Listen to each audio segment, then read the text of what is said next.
Hey everybody, welcome to the 20th episode of the Bauer Hour. Thank you guys so much for joining me. This episode is awesome. I'd have to say that it is one of my favorites. I brought on one of my friends, Phillip Chubb, who's just an insane all-around athlete.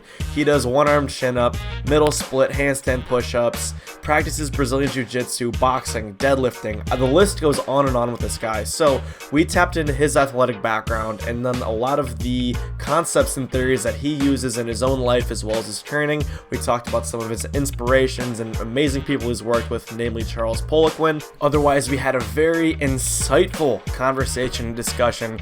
So let's get it going.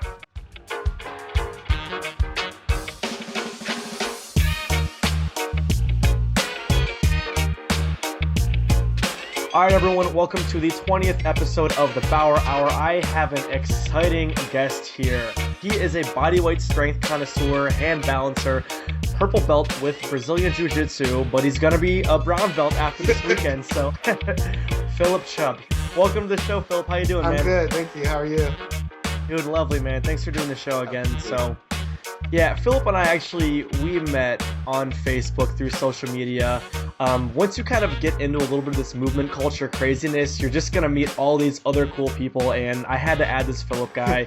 And just looking at his profile, it's super, super unique what he does. First of all, has a really heavy squat, doing one-arm chin-ups all over the place, a rock climber, middle split, super mobile, and he's pretty dang good at BJJ, so... How did you get into all of these different disciplines, man? Back in middle school, it's interesting. I was that kid, basically, who you would probably see, and then you would beat him up and take his lunch money. So, based on that, That's I was funny. like, man, I gotta, learn some martial arts to be able to defend myself. Yeah. So from there, I looked all into different kinds of martial arts. It's funny, the first thing I looked for was drunken boxing. Yeah, that's interesting. Have you seen that 𝗕𝗍𝗆𝗆𝗆 video? Yes, exactly. I saw that. I was like, oh, I gotta do that.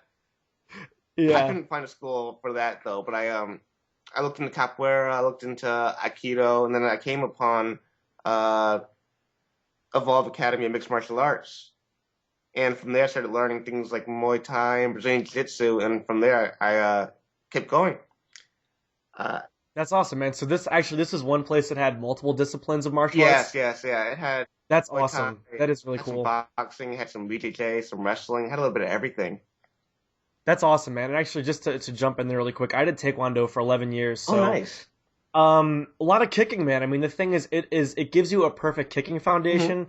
But if you listen to Joe Rogan or a lot of these other people talk about this stuff, kicking can only take you so far. I mean, Yeah. if you want to get really well rounded, a lot of people I trained with went to boxing and then also did a little bit of Brazilian Jiu-Jitsu just to get the whole package. So that is a really awesome way to start if you can pick and choose from a little bit of everything. I love that. A lot of disciplines. Yeah, it is. A little bit of everything goes great. Just like things are very complementary. Like the head movement of boxing and the jab and the crossing of boxing with the clinch of Thai boxing and the elbows and the knees and the kicks of Taekwondo, and it makes for a very, very complete, well-rounded martial arts. Oh yeah, I totally agree. Because then you just get so much more than just one style. I mean, if you look at your karate, it's going to be like a lot of. They have a certain discipline. They have their katas and whatnot. So you're kind of learning the entire thing, but that's not the most valuable. I mean, if you really want to be a karate master, then you're going to have to learn all of that. But if you're trying to be well-rounded, I mean, then like you alluded to, get the head bob from boxing, get the bob and weave, get that grappling. That's awesome. So what was the next step after that? So halfway through that, a little bit into it, I went with some friends to learn how to break dance. So we went to a gym, and Yeah. we're learning these break dance moves, and I'm like, whoa, this is really cool. I'm really into this too as well. So it's like I'm not sure I can be a double athlete. I'm not sure it's gonna work, but I was like, I gotta do both of these. They're both so awesome. And halfway through the Right. session, one of my friends is like, you know what, Phillip? With your muscle mass, you should be able to do like kind of like a B-boy junior. You should be able to do planches. And I'm like, Yeah. what's a planche? So I go and I look it up, B-boy junior planche. I see this guy standing on his fingertips, horizontal, so strong, and I'm like, oh my goodness, I have to get into that too now.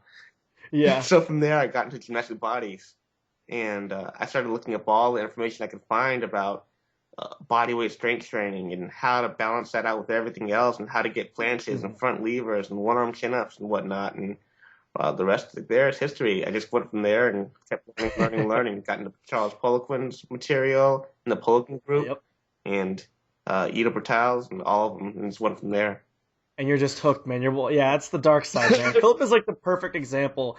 I mean, he just does everything, and I was gonna talk about this earlier. The functional strength you get from bodyweight training will have so much carryover into anything, and this is a living, breathing example of this being true. Like, I mean, you do also heavy squatting and stuff like that, but you're not losing any mobility. You're not losing any of your functional strength, which is really, really awesome. So that's perfect to see, dude. I think it's a great mixture when you mix body weight and, like, for example, Olympic lifting. You just get the best of both worlds. The upper body gets so strong because you can. Oh man, the explosiveness. The explosiveness of weightlifting is amazing. You see them running so fast, jumping so high, and so easily without even training it. Exactly, dude. It's crazy, man. Perfect mixture of conditioning elements. Exactly. And just to wind it back a little bit, when did you start all this stuff? So you're like 10, how many years into doing bodyweight, movement culture kind of things? I believe I started that closer to when I was 18, so probably about 7 years ago. Gotcha. And then martial arts I started when I was 13. Gotcha. So that would be about 12 years. That's awesome, man. Good for you. So, yeah, you've alluded to a lot of things here. Before we dive into that stuff, a few just preliminary questions. So you do this thing called Mindful Mover. Yes. And this is with your wife, right, Martina? Yes. By the way, you guys are such a cute couple. You guys are, when you guys see you guys doing handstands and partner yoga and things like that, I'm like, God. It's awesome. But yeah, you guys co-founded this thing together, right? Yes. So what is this? What do you guys do? The idea is we wanted to provide a really high level of online coaching for people. You know, there's online coaching programs out there, but we wanted to have it where it was personalized. So it's tailored to each individual person. They're making the best gains that they can make as that individual. We also wanted to make it more personal. So we talk to each of our students all the time. We kind of get to know them a little bit and everything, learn their schedules, learn what they do, what they're passionate about, and just help them get better at being stronger, at being more mobile, and having more ability to go into other fields and do movement and enjoy it and basically live the same lifestyle that we live because we enjoy it so much. Yeah, oh man, I know. I'm going to dig into that a little bit later too. But how do you guys help create an individualized program? So we basically do a little bit of testing for the actual person. We kind of get to know them a little bit, getting to know that, for example, their muscle fiber type, or seeing pictures of them, seeing their limb lengths, for example. You know, if you're doing a squat and you're 5 feet and the other guy is 6 feet, one of you guys is going to be working a little bit harder than the other. You know? Yeah, that's very true. One of my very, very good friends, we're actually the same height, but I'm basically 2/3 legs. So 2/3 height from my legs. He's the total opposite. He's 2/3 upper body. So when we squat, we both look so different. For example, he swims super well. I swim horribly, but I can sprint very well. You know, so we kind of get to know all that stuff. We want to know that person as an individual. So, you know, I might be able to personalize that even more based on what they look like, what their limbs are like, what their fiber type is, all that kind of stuff, what their goals are. And for fiber type, that's not the Braverman test? That's one of those tests, correct? That's dopamine, serotonin in the brain. The Braverman test is one of the tools we like to use, but we like to kind of use a range of them, honestly. Because the more you have, the more you can kind of narrow down where exactly they are. So you might have somebody take a Braverman test, and then you might have them take, for example, a muscle fiber test too. Or if you want to be really expensive, you can have them do a muscle biopsy where they pull out part of the muscle and test it, but that one's really painful. Yeah, that one doesn't sound too fun, man. I'll stick to the things I can fill out on the computer. So you have the Braverman test, which you can just fill out, and that's very non-invasive. And then the muscle fiber test is a little bit harder, but it doesn't hurt. It hurts a little more, but not as bad as the biopsy. Yeah, that's really interesting. And you know what? I do follow that page on Facebook. So to throw a little quick plug your way, you guys get results too. I mean, the people getting muscle ups out of nowhere, the people getting, I think, planche, a lot of hand balancing stuff too. So whatever you guys are doing over there at Mindful Mover is working out. So. Cool. All right. Well, the next topic is going to be minimalism. And I actually, for those of you that know me personally, I'm training for this one arm chin up. I've struggled on and off for a while with this. Went my own methodologies. I ended up breaking my hand. I had to live out of a hotel a little bit. So I've kind of been up and down. And pretty much after a year about doing this, I was like, all right, enough's enough. I'm going to reach out to one of the best people in the industry. So talk to Phillip. We talked about this new concept for me. And typically I did this thing where I would train a little too much. I used to train 6 days a week when I was doing gymnastics, but I was just getting not that many gains, kind of beating up my shoulders, my body, all that bad stuff. But in talking with Phillip, he brought up this concept of just utilizing more rest days. And this is kind of plays into minimalism and optimization. I have absolutely been loving this so far. So I'm kind of interested, how did you, first of all, think about this concept and how did you incorporate it into your program? So with my time during the Pelican group, we learned about one of the things we learned about is frequency and finding the right frequency for what you're training. So certain things can be trained every day. For example, you see weightlifters training squats and Olympic lifts and that daily. Other things, training like bench press, for example, daily would be almost suicidal for your shoulders. Exactly. So it's about finding that perfect frequency for your workouts. If you're doing one-arm chins on day one, and then 2 days later you try again, but there's no progress, then your frequency might be a little bit off. Maybe you're not recovered yet, or maybe it was too far away. Typically, it's not recovered yet. So I like to use, typically for a lot of people, 5 days later when they're working on heavy stuff like that, and you start to see some better results sometimes. It really just depends on the person, though. Once again, goes into that personalization of the training.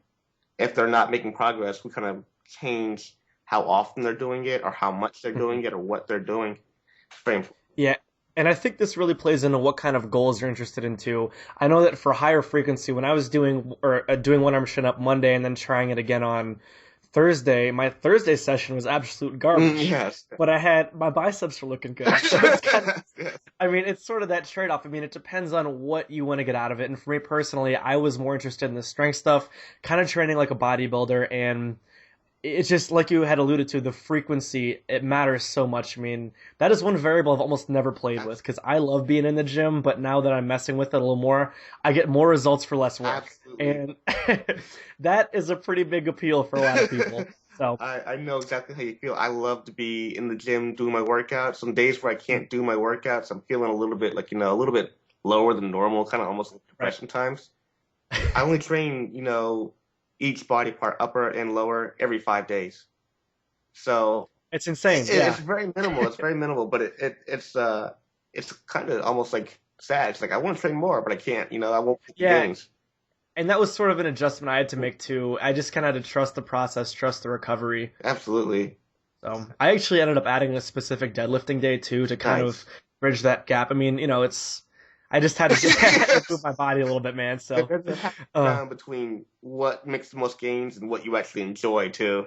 Yeah, that's true. Because that's the hard part. I mean, we have to do what we enjoy. Exactly. I was actually just looking into some nutrition from 𝗕𝗚𝗄𝘀 today about the glycemic index in recovery.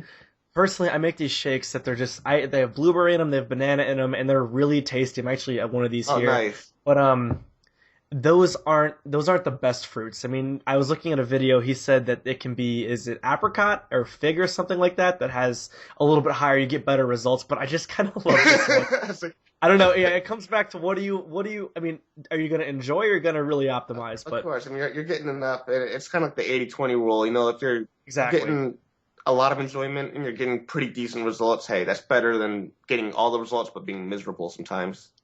I totally agree, and I'm actually glad you brought that up. And I saw a post of yours actually with Pareto's principle. So for those of you that aren't familiar with that, it's the 80-20 rule. So what that says is you essentially get 80% of the benefit from 20% of the work. And I remember it was a post that you had where you were boxing, I think, and I don't know if you remember that post specifically. But yeah, you want to dive into that a little bit? Yeah, so every movement art out there, or basically almost everything, whatever you're doing, anything, anything. You get most of your gains from a little bit of what you do. So, for example, in boxing, you'll see a lot of different techniques. And when we're thinking of putting our boxing in MMA, we're always thinking of which are the best techniques in boxing to use in MMA, for example, or just as a mover in general. So we're really big fans of using really good footwork, really good head movement, and developing a very good jab cross. and you work on those, and you get a lot of bang for your buck. Same in gymnastics, for example, with rolls. Yeah, I mean, essentially, you're taking out what is the meat and potatoes of each discipline, and you just kind of take that. Especially for you being well-rounded with all the martial arts. I mean, you're not going to be able to fully commit yourself to boxing, fully commit yourself to Brazilian Jiu-Jitsu. Yeah. That's silly, you know. I mean, you're going to get the most benefit by just picking out, like you said, the jab, the cross, things that are the most important, or even for gymnastics, a lot of rolling. So, yeah, love that thing, man. Oh, that's awesome. Thank you. So, 𝗕𝗏𝘆 has come up a few times during this episode, and for those of us that don't know, he's an author, strength guy. He's 55, and for those of us listening, go take a look at him. He's shredded. This guy is so strong at 55 years young, just in great shape. So you actually had the opportunity to meet him, right? Yes, twice. Awesome. And then you also did his thing called 𝗏𝘆 Group? Yeah, 𝗏𝘆 Group. Yeah, that's the company that's run now up in Rhode Island. Okay. I've been to visit them probably 20 times now. Yeah? So what do you guys cover there? Oh, a lot of the stuff. So they have the 𝗕𝗏𝘀𝗀𝗁, which is the mapping of how much fat you have, the body fat percent. And they map it based on different places on the body. So you'll test the cheek, you'll test the chin, you'll test the pec. And from there, it's basically a non-invasive way to kind of get a roadmap of how the body's working. You know, if this place is looking that maybe that hormone's a little bit out of whack. And if you kind of take a blood test with it, you can kind of almost kind of get like a non-invasive way of seeing what's happening with the body, which is really great. And then there's the 𝗕𝗏𝘀𝗀𝘆 program, which is really, really good for learning structural balance. So, you know, if you're benching this much weight, you should be able to externally rotate this much weight. Right. And that's keeping the body from being totally out of line and falling apart. Or the progressions for where you should go when someone's not able to do a full squat, for example, how to get them to be able to do a back squat safely. The quality of teaching there is just so high, so I'm always there, always trying to learn more, always trying to improve the craft that we're doing. I agree, and he's such a scholar. I mean, he's written these books, and if you just look at his YouTube channel, it's just spewing with knowledge, and he has a lot of personality, too, so I don't know. I mean, it's just, like, really fun and entertaining to listen to, and the things he teaches you are so valuable. Absolutely. I mean, and it's you know, we talked about hormones and some of his things, and even like nutrition advice. There's pretty much nothing he can't do. He can program your strength. He can do a bodybuilding routine or some sort of hybrid routine. It's just the dude is pretty awesome. So I'm jealous you got that. He's a great guy. What's he like in person? Really big biceps. Yeah. Oh my God, I saw those. When he talks, you just always learn something new. There's always some story he has about even the smallest detail. Like you could ask him like about someone's pinky finger, and he'll have 10 stories about like pinky fingers and that they can get 10% more gains if you turn them this way. It's just so cool. So much experience. That's insane. Yeah, that really is cool, man. So how did he change your outlook on strength training? A lot of it was the planning I've learned from there. So I go up to the 𝗏𝘆 Group, and I've been to a couple courses by one of the teachers named 𝗕𝗏𝘆, and Jess had this course called Foundations of Program Design, and it was great because it really helped me kind of narrow in on how to get the absolute right changing of principles of what you're doing. So you're going high reps here, you're doing low reps in that phase, and then you're switching that around. So it was really, really good, and I learned a lot about that. And then I went through the 𝗕𝗏𝘀𝘀𝘆 1, 2, 3, and 4 with both him and Stefan, and they were just great teachers. I learned so much. They may have us writing programs to correct our programs and then give them back to us and make us do it again over and over until it was somewhat decent. That's interesting. And actually, just to clarify, the PIBC, or what was that acronym? And what is that one? What is that? International Certification Program. Oh, gotcha. Okay, so then you go through 4 levels of that, then you're considered certified to... Oh, yeah, you're certified after level 1. Like, level 1 is going to be upper body, level 2 is going to be lower body, and then level 3 and 4 are getting, like, really detailed into athletics. That's really interesting. It's great. That's cool. So without, you don't need to spoil anything here, but was there anything that really shocked you in doing things like that? And learning about these methodologies? So much. Like, I guess the biggest things would be probably the experience they have working with high-level athletes. So you'll see a lot of things like it's not as big on aerobic conditioning, for example. Right. It's a lot less. They use typically weight training and high intensity interval training, for example, or the emphasis on rotator cuff strength. If your shoulders aren't well balanced, when you throw a fastball in your pitch, you're going to dislocate it, or it's going to be slower. So there's a real big emphasis on structural balance and Right. all that kind of stuff. It's really enlightening in terms of how they take athletes and get them to the highest level. That's really interesting. And, for those of you that don't follow Phillip, he does this thing called Cuban Rotations. And essentially this is putting your shoulders back in place after causing damage to them, which is what we do here. So do you want to take it away on some Cuban Rotations? Yeah, absolutely. So I've been using those ever since I learned about them from Ito back in the day. And a lot of the stuff we do is very highly involving internal rotation. So what happens is, you're trying to do throw a punch in boxing, for example, and if your external rotators aren't strong enough, it's basically like trying to floor it on your car and then brake before you run into a tree.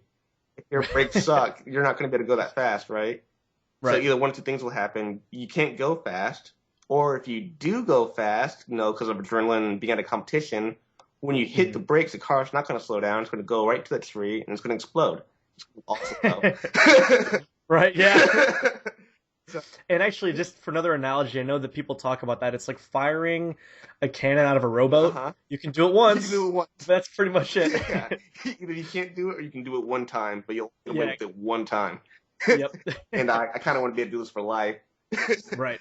So one of my goals was to get a half body weight Cuban rotation for 5 reps. And actually, just before we go in, for our listeners on YouTube, I'm doing the motion right now. But essentially, you're putting your arms out, palms down, bend at the elbow, and you're pretty much lifting up in a clockwise. And this is terrible for radio, by the way. But if you're listening, go ahead and just look up Cuban Rotations. So yeah, it'll go from the elbow being left the shoulder. The arm will go down and then back up. The weight goes above your head, and you typically will use it with the barbell. Try to get about half body weight. That's the goal. It's difficult for some people, but that's really heavy. Man. Yeah, it is. I mean, is that typically so? When you even do this mobility work, are you shooting for any sort of volume, or is it still high intensity? It goes to different levels. So the rotator cuff is a fast twitch muscle. This is once again into kind of that narrowing down each individual thing. The rotator cuff is fast twitch because it's got to be powerful and fast to decelerate your arm when you throw a fastball, when you throw a punch, something like that. So if you're training it with super high reps all the time, you're going to teach that muscle to fire slowly. And then when you go to do one of these activities, it's not going to be able to stop what you're doing. It's not going to be able to accelerate you, or you're going to end up inhibiting how much strength and power you can produce. So I use sometimes lower reps with it, and I'll use sometimes reps higher, closer to 10. So I kind of alternate it, but it does have to be trained with low reps every now and then. You'll see people in the gym, using bands and using like 25 reps all the time. And it's like, hey, add some weight to that. You need it. Man, that's really interesting. So you do typically shoot for lower volume? Typically nowadays, yes. Since I've been training, like 7 years at this point. A lot of the stuff I'm doing now, working on full planches or multiple reps of one-arm chins, you can't do more, 8 to 10 reps unless you're really strong. I mean, that is the goal, but it's not reasonable. One day, that's not me, though. Yeah, one of those days, man. Oh, that's interesting. So actually, a few other points here. You used to sleep 14 hours a day. Is that correct? No, 14. Maybe 12 or something like that? I just tend to sleep about 10 hours. Try to. Gotcha. It sounds like a lot, but I think we just don't value sleep enough. So you'll see, I read the study, I forgot where it was. I think it was in a Richard Wiseman book, but they had their employees in this job start taking naps every day. And for a 20-minute nap, you found 26% increase in productivity. That's insane. Like that really is. That's so. I mean, I think it just shows you the value of sleep. It shows you a few things. First of all, that sleep is very valuable, but also 8 hours a day just doing the same task, it might be a little too much for a human, you know? Yeah, so you might need that sleep, and you might need that to improve your productivity. I know if I owned a business like a warehouse, something like that, or a desk business, it'd be a requirement for everyone to take a nap. You know, I want you to. Hey man, well sign me up. I'll throw you my resume. They'll hire you. You know. Oh man, I appreciate it. Everyone's got nap at 12 o'clock. Everyone puts their head down, takes a nap. Hey, that's kind of nice, man. Yeah, you're onto something here. I like this. This is good. Cool, man. Well, you live a very unique life. I mean, you do this online coaching, Brazilian Jiu-Jitsu kind of stuff. So take us through a typical day in the life of Phillip Chubb. All right, so I wake up, tend to make breakfast and go to the gym afterwards. Mhm. So the gym's about probably a mile and a half away, and Right. I like to walk there. It's very nice. It's like therapeutic. I get to really think about, my day. I oftentimes have some of my great ideas there, or like I write programs while I'm walking. It's like, well, it's very creative. It's very therapeutic. Kind of gets me. It's a little bit meditative. Mhm. I get to the gym. So let's say it's like a training day. I'll do some hand balancing typically to warm up. I like to get Mhm. upside down and kind of just put that stuff on maintenance. And then I'll do my strength training, whatever it is, for whatever body part I'm working. If I'm doing legs, I'm doing upper body. And then after that, I get into my movement. So typically, me and Martina will pick a movement to focus on every couple months. Typically, around 6 months, we switch it up.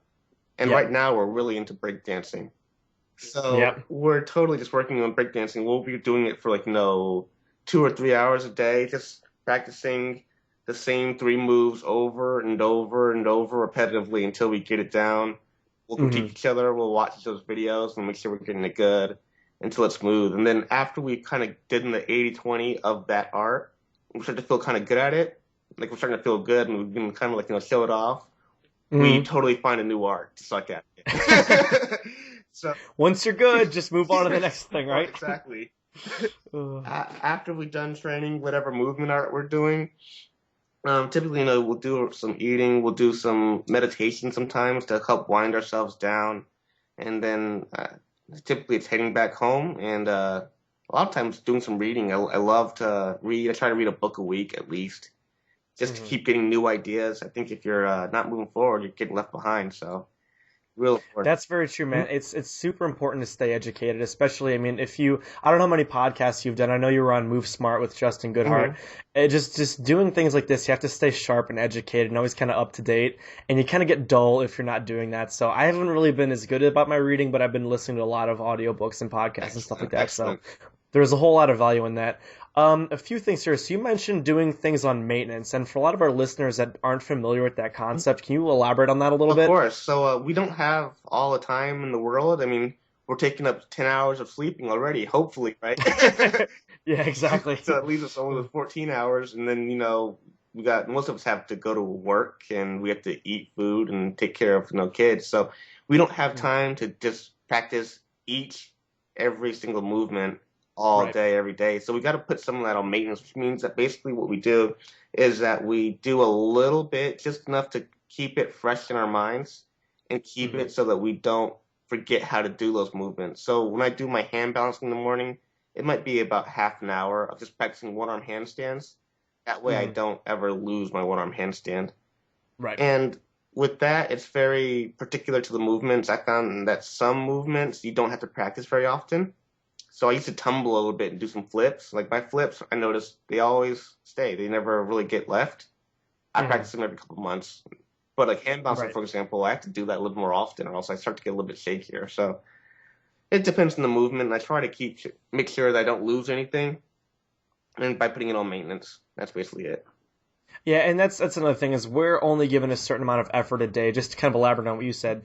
If you don't want to keep putting the same effort in, a lot of your effort into the skills you already have, you kind of want to dial that back and just essentially get that unlocked so you're not using up all this effort for all these skills. Absolutely. You can do a lot of things. You can get away with a lot less. I mean, it takes a lot of work to get to some really impressive point, but once you get there, your body's already understanding what it needs to do in this certain position. So a lot of my tumbling as well, man, I didn't tumble that much in 2015, but now I'm actually exceeding where I was in 2014. So it's kind of crazy that tumbling might be a lot different, but That's just an example. I mean, a lot of other things can always come back, like 𝗕𝗂𝗀𝗀𝗆 for capoeira moves. I mean, that will more or less always stick around. Your one-arm chin-up, that might need a little more Of course, maintenance. yeah. But, I mean, essentially, you can kind of put it on the back burner and then focus on a lot more things to keep growing yourself holistically. So I love that concept. Yeah, So, same here. Because otherwise we'd be doing the same thing over and over again for the rest of yeah, our life. yeah, for just hours at a time. It's like, oh, I need an hour of a one-arm chin-up, an hour of this. It's like, oh, God, that's way too much. But yeah, cool, man. And then you brought up some reading. So what kind of things have you recently been reading? There's a wide variety. So it goes from sometimes training literature to a lot of psychology nowadays. So one of my favorite Interesting. books is called The Happiness Advantage. Okay. That's by, I think, Sean Archer. I don't know how to pronounce his name, but it's 𝗕𝗔𝗱𝘆𝗆𝗆. It's a great book, and what it goes into is that most people think that once they're successful, they'll be happy. Mhm. But the reverse is actually true. If you're happy, you're more likely to be successful. So what he goes into there is learning how to make yourself a happier person, so you're Mhm. more motivated and driven to go do the things that'll make you successful. That's a really interesting concept. I think a lot of people struggle with that. You know, I'm actually going to be starting this business. I have a few papers to file nice. after that. But if it comes from a place of I'm actually contributing real value, we can. This is actually not even movement related, but this is just some good life advice. So, shoot, what was I going to say? Oh yeah, if it comes from being organic and it comes from you being happy, you're most likely going to have a better result. I know that a lot of people, their first business they start is really money driven. And if you're ever money driven, you're most likely not coming from a place that's very organic. Like, all right, I just need to push this out so I can make this money. You're not gonna really be. That's not the best business practice. And that's actually really interesting. So that was by Sean Archer. Yes. And what was that title? The Happiness Advantage.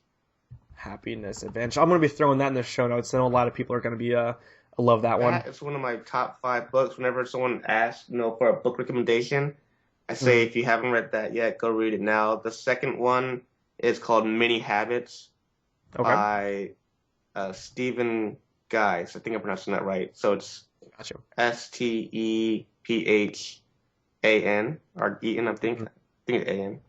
And then Guise, Guise. Gotcha. And this book, what it's about basically is you want to start a new habit. So most habits take about 66 days on average to make. So that means some take, a day to make, and some take 200 something days. But in the middle, typically it's around 66 days, 2 months. So the idea is that you want to make a habit. Well, then you got to make it so that it's very, very easy to do, so you never miss a day of it. So, for example, if your habit that you want to create is that you want to read more, you want to read more books. If you say, I'm going to read a book a day, it's going to be a little bit overwhelming at first. You might be, that's a lofty goal, yeah. it's hard. It's like, man, I really don't want to do it. And then if you fail one time, you're going to feel like a failure. You're going to be like, oh, I'm not going to do it anymore. I'm done. But if you set your goal to read 1 page a day, then it's very easy. You read a page and you're like, oh, well, I'm already here with this book open. Why don't I read 2? Why don't I read 3? And then you get hooked and you're staying into it. Yeah, and you've already essentially, in doing that action, you've committed to doing Absolutely. it. And that's one of the things people talk about with just going to the gym. I mean, I know you and I are people that don't struggle with this. No. But people that do have issues going to the gym, the hardest part is getting on your shoes and walking out the door. Absolutely. Because you're like, oh, I don't want to go. But then once you're there, like, okay, this is kind of nice. This movement's really good. So that's really interesting. I've also heard of that concept called little victories.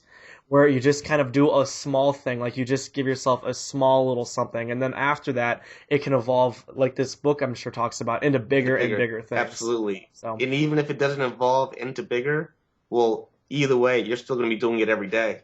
So you're still going to be doing more. You're still getting things done. Yep. So it's more chances of you.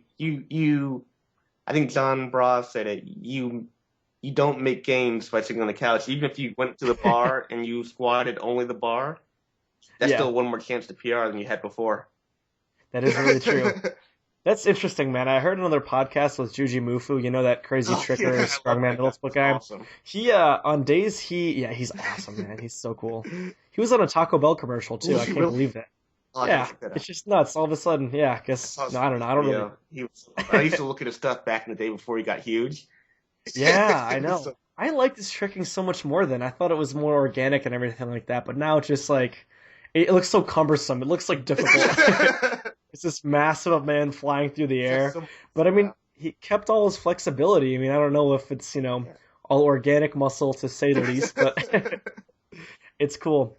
But yeah, for one of his training days, if he just wasn't feeling it, he'll just start with the bar. He'll just squat. He's like, whatever, like 15 reps of the bar. And all of a sudden, he kept doing this. He squatted every, 5, 6 minutes, just one set. And all of a sudden, it evolved into a really, really heavy squat. Yes, So even for him, on a day that he wasn't feeling it, all of a sudden he's has this really cool, awesome workout that he can talk about. absolutely. So It's just one more opportunity to make gains. If you didn't try it, you would have never known that, hey, maybe that day felt bad, but then you end up yeah, making some gains.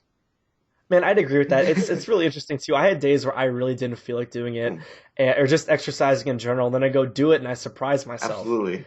Yeah, I had some of my first handstand push-ups on P-bars just on a day I didn't want to do it, and all of a sudden I'm like, oh well, now I really want to do it. So Oh, same you'd be happened. surprised yourself, man. Yeah. So cool. I have a few other questions, then we can play our game of the show. So these are two kind of extended response discussion things. First one being, what would you have told yourself 5 years ago? 5 years ago, I would learn 5 years ago to individualize my training more. So Hmm. when you go online and you see these programs written by a coach, and some coach says 10 by 10 German volume training, do it. You'll make the best gains ever. And then you go and you do that program, and you're like, I got weaker and smaller. That doesn't mean the program's bad. It just Yeah, means it's it's bad true. for you. So Hmm. you go, maybe you do another workout, you do wave loading, and that one works for you. Well, then maybe that one works for you, and you're kind of person who gets better with wave loading, not 10 by 10. Right. And then the other part of that is that what works for you might not work for your friend. So, your I friend, totally agree, yeah, man. your friend might do 10 by 10. He might make gains, and you might not. So Sometimes. That's individualization, so key. It's such a big thing, so forgotten with all these, with the internet now. Everyone can write what they think works for them.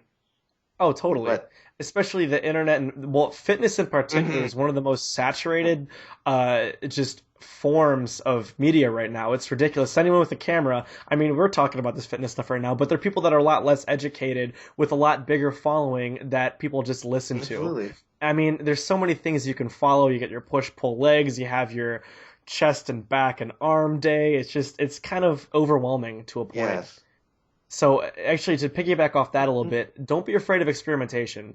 I don't know if you've done a lot of experimentation. I absolutely, mean, you've also learned with some the best of the best. But for me, I did some wave loading. I did 5 by 5. I've done reverse pyramid training, all of which are interesting, really different training methodologies, and they do push my strength a little bit. So I do like 6 weeks of reverse pyramid, then 10 more weeks of something else, and just keep changing it up like that. exactly. You gotta try new things. Like I said, Yep. you should always be trying to find a way that works better. So if you find one Mhm. that does work, that's great. Find one that works even better than that, and you're gonna be doing great for yourself. Yeah, and it's people that are afraid to deviate from what they've been doing. Yes. It's very comfortable. I mean, there's some people I work with, especially this one bodybuilding dude. He's done the same like chest tries, back buys, legs, shoulders thing Uh-huh. since he's been like 18. This dude is 27 now, and it's just like you've done that for so long, like for this Yeah. long. And I mean, he looks decent, but that's pretty much all it is. It's not like incredibly strong, but I You can't mean, get any further. Don't move some ahead. yeah, people just need the courage to just do it and change. I mean, we're not going to get smaller, and even if you could always go back, you could always go back, man. Always. So that's interesting. Cool. Next question. So your posts are very full of wisdom. You're obviously well read with reading a book a week. What is your favorite quote? My favorite quote. That's a hard one. It can be a few too. It can be whatever you want it to be. So. uh, I think I heard this one from Charles Poliquin. He said, "You're making more excuses than a pregnant nun." it, That's funny. it really it makes sense. It's just uh, sometimes you just gotta do it, whatever it is. You know, there's two kinds of excuses. I tell all my students they have two kinds of excuses to make. They can make excuses for things they want to do. Mhm. So that might be making an excuse to skip the gym and go clubbing tonight and get some ice cream. or excuses for things they don't want to do. So that might be making an excuse to uh, go to the gym or something that, or not go to the gym, either or. So you got to decide what you want to do and then make excuses to make that happen as opposed to Right. making it not happen. Right. So, you might have your friends asking you if you want to go out tonight and get totally hammered and you have legs tomorrow morning. You might be trying to make an excuse and be like, hey guys, I'm kind of busy. I can't. Yeah. And they're like, why? It's, well, I got legs tomorrow. Yeah. That's true. I've been in that situation a lot where it's just like, you just lie. Just come up with something easy, get out of it, you know? It's better than like trying to rewire someone. It's like you should be exercising on Saturday instead of doing that. They're just lie. Just Sometimes you have to, it's like you never want to bash anybody else's lifestyle and make them feel crap Right. for not doing that. I don't really believe in that whole like, oh, I moved, so I'm better than everybody else around me. I Right. think everyone's got their cool things to do. Some people love to do real estate. Some people love to do law. I don't want to feel like I'm better than them because they're doing Right. something. They all have their passions. And That's very true, man. Yeah. mine personally does not get better if I drink too much, so I try to. That's true. That's true. Alcohol is so detrimental, man. I've been talking about this a lot on my podcast too. It's just, well, I live in Milwaukee now, so it's like we're known for fried food and beer. So it's just like, dear God, when I go to the gymnastics gym, I go to drive an hour and a half to Chicago Wow. on a Friday night. But I mean, man, I've been training with American Ninja Warriors, and those guys are awesome. So they're very like-minded people too. They love moving around. So we're pretty much moving and grooving from like 9 p.m. to midnight on a Friday. So a very unique situation, but it's fun. Once you just find those people, man, I mean, you can have a good holistic life. So Absolutely. I love having a great community of other people who want to do it with you, like to Right. move around. That's one of my other favorite quotes. You're the average of the 5 people you Yes. hang around with most. Yep. So, if you've got 3 friends who like to go out clubbing tomorrow, one friend likes to go do drugs, and the last one likes to get plastered, then you're probably going to go getting plastered, doing drugs, and going out. But if your Exactly. friends are basically better than you at what you want to do, they're going to pull Mhm. you upward. Yeah, that's such an interesting. I love that. I heard that quote I think a few weeks ago, and that one stuck with me too. You're just the average of the people you surround yourself with. Man, that is powerful. I love that. So it is pretty. So That's one of the most important ones. I think the people you hang around with, you're going to become basically them at some point. So that's true. Real quick, another side quest before we play this game. You talked about or alluded to having a community, and we have our Instagram, we have our Facebooks and stuff like that. Part of me also really likes sharing my stuff because I can interact with all these people Yes. throughout the world. Some of my, actually, Max Rosenfeld? yes. He's been on this podcast as well. He was he was my 5th guest.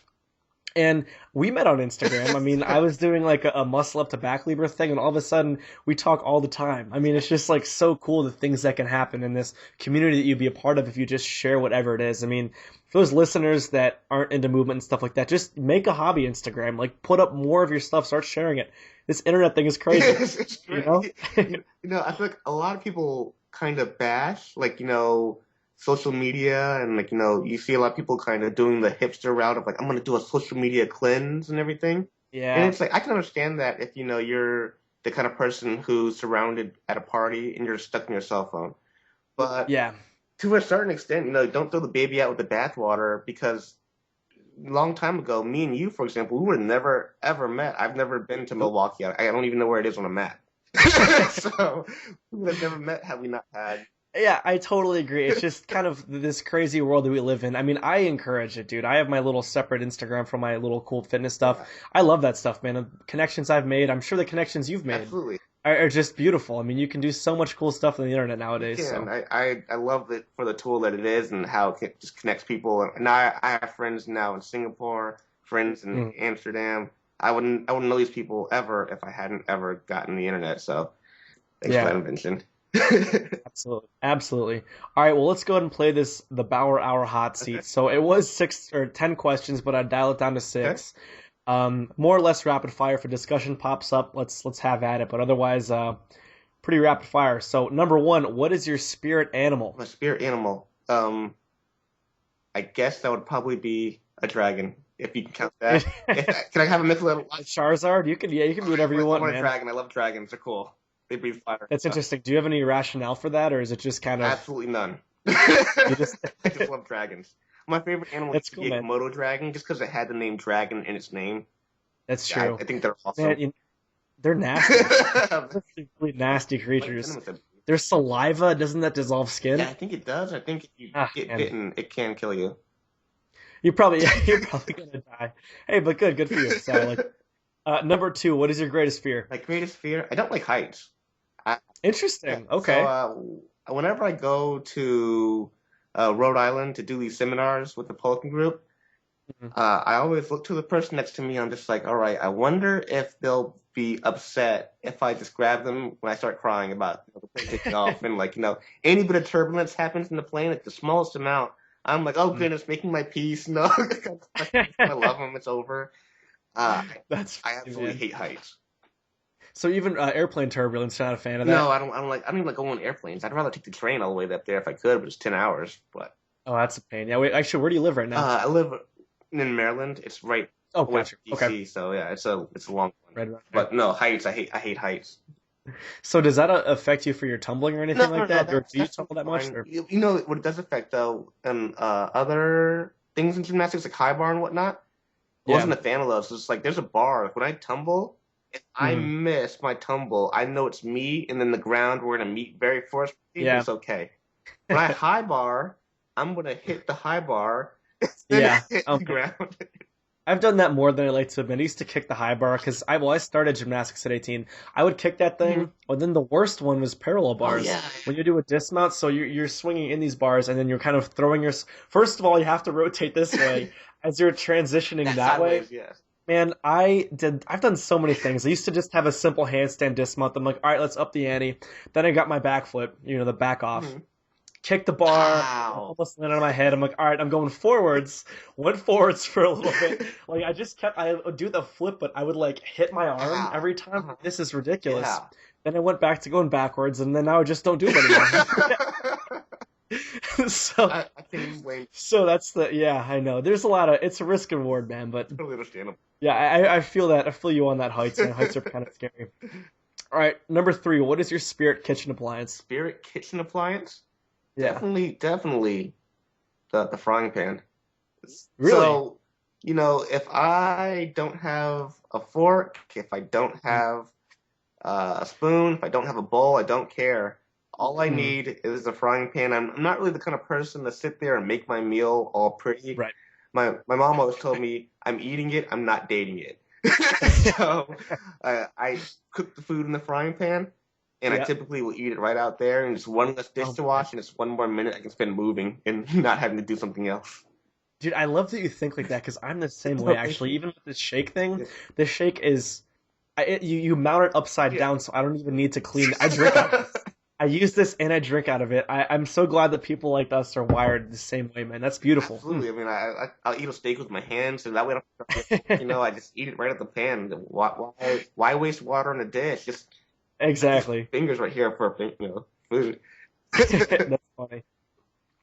Cool. Well, number 5. Where is Phillip Chubb going to be in 5 years? Hopefully just doing the same thing. I mean, I can't see myself doing anything else. I love this. I love moving every day, and I love helping other people be able to do it better.